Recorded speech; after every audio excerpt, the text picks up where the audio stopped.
नमस्कार जी, मेरा नाम है अशोक विराज एडवोकेट और मैं आप सभी के लिए लीगल एडवाइस वीडियोस अपलोड करता हूं, जो कि आप सब लोग लाइक करते हैं, पसंद करते हैं, शेयर करते हैं और सब्सक्राइब भी करते हैं। अब तक नहीं किया तुरंत करिएगा और दूसरे लोगों तक भी जानकारी को जरूर शेयर करिएगा। आज का जो टॉपिक है, जैसे आपने थंबनेल में देख लिया होगा कि अगर किसी पति के खिलाफ कोई पत्नी किसी प्रकार से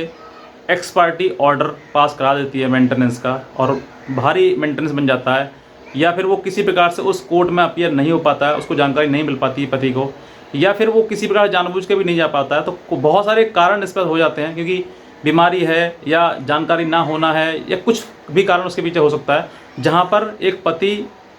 की पत्नी ने मेंटेनेंस का केस कोर्ट में फाइल कर दिया 125 सीआरपीसी के तहत, और फिर वो कोर्ट में अपीयर नहीं हो पाया। तो जब वो अपीयर नहीं हो पाया तो कोर्ट की भी ये जिम्मेदारी बनती है कि वो सम्मन इशू करे, और इशू करने के बाद अगर वो नहीं जा पाता किसी बात से और लगता है कोर्ट को कि हाँ वो जानबूझ के नेगलेक्ट कर रहा है इसके लिए आने के लिए, तो कोर्ट जो है उसी को, लड़की को सुनते हुए एक्स पार्टी ऑर्डर पास कर देती है। एक्स पार्टी मतलब एक तरफा सुनवाई करते हुए वो एक्स पार्टी ऑर्डर पास कर देती है। अब एक्स पार्टी ऑर्डर जो है वो किसी प्रकार से हो सकता है, चाहे वो इंटरिम मेंटेनेंस में हो या फिर परमानेंट मेंटेनेंस में हो। इंटरिम में हो मतलब कि पति आके मेंटेनेंस दे, तब ये इंटरिम होता है, और अगर नहीं आता है तो इंटरिम का मतलब ही नहीं है, सीधे डायरेक्ट एक फाइनल जो मेंटेनेंस है वो बांध दिया जाता है एक्स पार्टी ऑर्डर द्वारा। अब जब बांध दिया जाता है तो फिर भी उसको वो सूचना नहीं मिलती है, फिर पत्नी जो है उसमें उसको एग्जीक्यूट कराने के लिए रिकवरी सूट फाइल करती है, और उस सूट में जो है कोर्ट द्वारा ये ऑर्डर पास होते हैं कि उस व्यक्ति को ये सूचना दी जाए कि उसके पत्नी ने जो है उसके खिलाफ मेंटेनेंस कर दिया है और उसको कोर्ट में अपीयर होना है। तो इसमें वारंट आता है, रिकवरी वारंट भी आ सकता है, पर पुलिस आपको परेशान भी कर सकती है किसी प्रकार से, या फिर पुलिस को भी आप कहीं और आउट ऑफ मतलब स्टेशन है या फिर कहीं है तो पुलिस को भी नहीं पता लगता कि आप यहाँ पर हैं, तो पुलिस भी लिख देती है वो नहीं है यहाँ पर। तो ऐसे कई बार जो है वो ये सब चीज़ें जानकारी होती है। इसमें काफ़ी लंबा समय लग जाता है। आप देखेंगे कोर्ट में जाकर तो लगेगा कि पत्नी ने कौन से साल में डाला था और कौन से साल में उसका एग्जीक्यूशन जो है वो आपके पास तक पहुँचा। बहरहाल अब बात करते हैं कि मेंटेनेंस का ये कितना केस तो हो गया, इतना बड़ा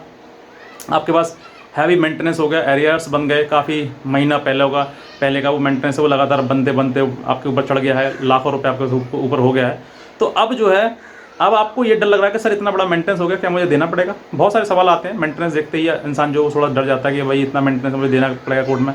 तो अब आपको बिल्कुल नहीं देना है, आप इसको आसानी से सेटिस्फाइड कर सकते हैं। कोई इसमें बड़ी दुविधा वाली या डरने वाली कोई बात आपको नहीं है। सेटिस्फाइड करने के लिए आपको क्या करना होगा, जैसे आपको पता लगे कि आपके खिलाफ मेंटेनेंस का केस कर दिया है, यानी कि आपके ऊपर वारंट आया, पुलिस आपको कह रही है भाई इसमें कोर्ट में जाकर आप देखिए या कोर्ट में जाकर आप संपर्क करिए कि भाई आपके ऊपर मेंटेनेंस केस कर दिया है। तो आप जैसे कोर्ट में जाएंगे उसको पहले फाइल को देखें कौन सी डेट में जो है आपके खिलाफ जो है वो एक्स पार्टी ऑर्डर हुआ है। तो उस ऑर्डर को, जो ऑर्डर आपके खिलाफ हुआ है, अब चाहे इसमें इंटरिम हो या फिर परमानेंट वाला हो, तो दोनों को ही अगर आप परमानेंट भी कर देंगे तो जो इंटरिम है उसको भी आप कह सकते हैं सर इंटरिम जो है वो भी उस तारीख को डेट को मेरे खिलाफ जो हुआ था उसको भी आप सेटिस्फाइड करें, क्योंकि इसमें जो है वो एक मैक्सिम है अपने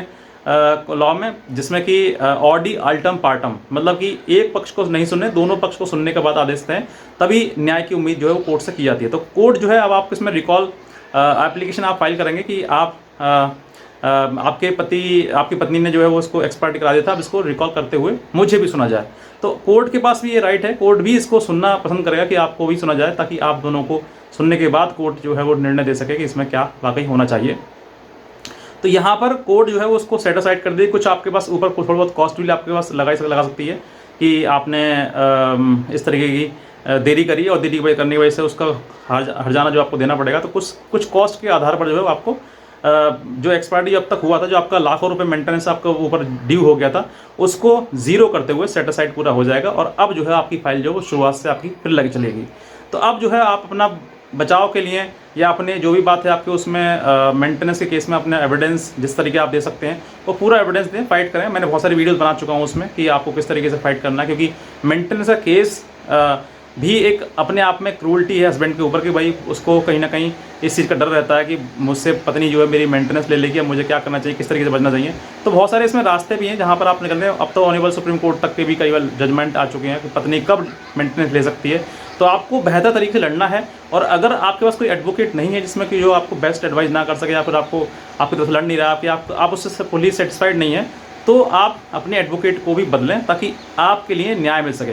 क्योंकि सिर्फ कोर्ट के ऊपर ही डिपेंड नहीं करता कि भाई न्याय देगा कोर्ट हमारे लिए, वकील के ऊपर बहुत ज़्यादा डिपेंड करता है कि आपका अच्छा वकील ही आपको अच्छा न्याय दिला सके। क्योंकि कोर्ट को आप जो दोगे, कोर्ट आपसे जो मांगता है या चाहता है, वो अगर कोर्ट को आपने दिया तो कोर्ट आपके ऊपर कभी मेंटेनेंस लागू नहीं करेगा। और अगर आपने नहीं दिया और आप बार बार कुछ और ही दे पा रहे हैं, या फिर आप सही से आर्गूमेंट नहीं कर पा रहे हैं, सही से लड़की से सवाल प्रश्न नहीं कर पा रहे हैं, तो फिर देखिए दिक्कतें आ जाएंगी और आपके ऊपर हाई मेंटेनेंस भी आपके ऊपर बांध दिया जा सकता है। तो इसमें जो भी आपके पास लड़का, आप अपनी मेंटली जो आपका दिमाग है उससे सोचिए, समझिए कि मेरे पास ऐसे कौन सबूत है जिसमें कि मैं मेंटेनेंस नहीं दे पाऊँ और लड़की को भी मेंटेनेंस कोर्ट ना बांध पाए। क्योंकि आपके पास कहीं ना कहीं वो आपको तरीके पता है, वो आपको चीज़ें पता है कि किन आधारों पर जो है वो आप अपनी पत्नी से मेंटेनेंस नहीं दे पाएंगे। क्योंकि आपके पास ही सबूत हैं, आपको ही अपनी बात बोलनी है। अगर आप नहीं बोल पा रहे हैं तो अपने वकील के द्वारा बोलवाएं और वकील को द्वारा बताएं कि इस तरीके से मेरे साथ में है चीज़ें, मैं इससे मेंटेनेंस बच सकता हूं। क्योंकि आप अपने वकील से सवाल हर बार ये जरूर पूछें कि सर मेंटेनेंस में कैसे बच सकता हूं, तो वो आपको कहीं ना कहीं तरीका बताएगा और जब बताएगा तो उसको अप्लाई करें। तो बहरहाल इतना ही आज के लिए। अगर आप नए हैं तुरंत सब्सक्राइब जरूर करें और शेयर जरूर करें इस वीडियो को, ताकि और भी पति जो है वो इस भारी भरकम मेंटेनेंस से बच सकें और अपने आप को बचा सकें। बहरहाल आज के वीडियो देखने आपसे बहुत धन्यवाद।